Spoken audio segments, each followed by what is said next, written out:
again, trigger warning. If you don't want to do this, get off the podcast and do something else. But this is how we grow. Use this technique to spin those thoughts in the other direction. Change the color of it to something more favorable, because you can control your thoughts and emotions. They don't control you unless you let them. Well, what's up, everybody? Welcome to the Powerhouse Podcast.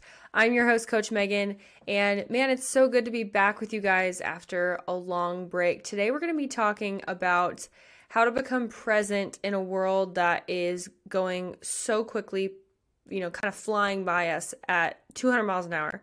I'm somebody that lives at a very quick pace. I run 3 companies, and now my family is, drumroll, launching a church next year. So there's a lot going on. And I know when life gets kind of crazy, we need tools. We need tools in our toolbox to be able to thrive. So on today's episode, we're going to be talking all about that, how to be present in and mindful in processes where life just feels like it's crazy, how to engage with our body in those scenarios, and also how to restructure thoughts just when your head is lying to you. So super excited to dive into this today, and let's get after it. All right, so for those of you guys who are watching on YouTube, you might have noticed that my setup is a little different. I'm actually super excited because we're restructuring my whole office. So talk about change. My husband and I were going to move, and then we decided to take our house off the market. We're going to do some renovations to our house and probably move in a year or two. So you guys can't see this, but to my right, we've got alabaster white and Jaipur pink on the walls because we're going to be changing my office into a beautiful pink and white Powerhouse set, which just has me all jazzed. And like I said, we're navigating a lot of change even in my own life. I know a lot of you guys are starting local season right now. We had a few clients win this past weekend. Woohoo! So awesome.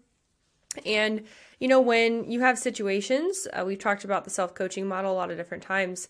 When you have situations, they produce thoughts, which produce emotions, which produce actions, which produce your results.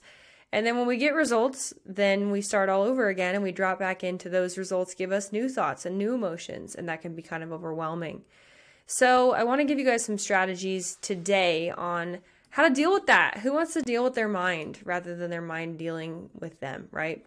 So first I want to talk about triggers, okay?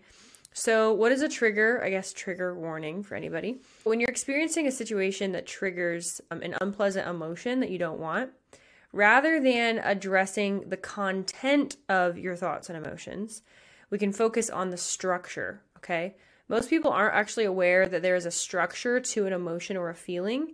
The structure isn't the same thing as a physiological response, although sometimes that is a part of it. So even just recently, I had I don't know if I'd call it a panic attack, but I just watched way too much TV one evening and it was really dramatic. And if I don't have like a full shutdown routine, sometimes past habits of fear and anxiety are something that I can deal with sometimes. So I have to be very structured. I have to be very diligent when it comes to my thought life and just my routines and things like that that make me feel in control. Because if I don't have certain things that are certain in my life, again, running 3 different businesses, or is it 4? Atlanta and I just started a consulting company. So 4 businesses, a church, having hundreds of clients all at one time and wanting to do right by people, focusing on my marriage, having a social life, going to the gym, keeping healthy, right? Like that's a lot of plates to spin in the air. So sometimes when we have negative or triggering thought or emotional responses, you actually feel it in your physiology as well. We've talked a lot about on the podcast that state is 2 things. It's psychology and physiology. And so I just wanted to level with you guys first and foremost that I'm a human being and it's important to know yourself, because the beginning of self-awareness starts with even knowing how to coach yourself in a situation, because you know your triggers, you know your habits, you know what healthy and unhealthy looks like for you. And then you can start to break those things down, okay? So back to emotions. Did you guys know, like I said, that emotions actually have a structure to them, not just content? So the structure is more like, I don't know, some people would call it energy. Sometimes some people would call it like an image in their mind that creates, that represent the emotional experience to you. These structures are unique to you, and you probably didn't even know that you had them, and you probably don't know that everybody else doesn't have them. Okay, so here is a quick activity that you can kind of see this for yourself. Okay, so I'm going to ask you guys some questions, kind of fun, and just answer them to yourself immediately after I ask them. Don't think too much about it. Just go with like your initial response. The pace of the questions helps your unconscious mind answer rather than your prefrontal cortex and kind of your forward thought life. Again, trigger warning. If you don't want to do this, get off the podcast and do something else. But this is how we grow, okay? So think of a situation that triggers an emotional response that you tend to have regularly that is unpleasant, okay? So that could be social anxiety, thinking of going into a networking event by yourself, going to a wedding alone. Those are some of the things for me. Okay, if you're driving, maybe don't do this.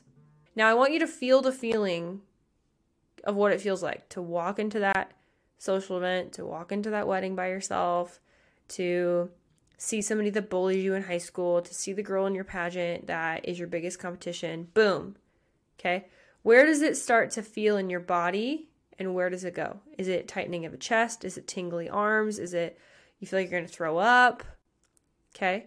Now think, what color is it? Isn't that a cool question? What color is it? Is it transparent? Is it opaque? Does its size change from one area to the other as time goes by? What shape is it? Does it go anywhere else in your body? Okay. Weird question. Which way does it spin? If you only notice one piece of it spinning, step a little bit further back in your mind and see if you can see the rest of it spinning. Okay? That is the structure of your emotions. Okay?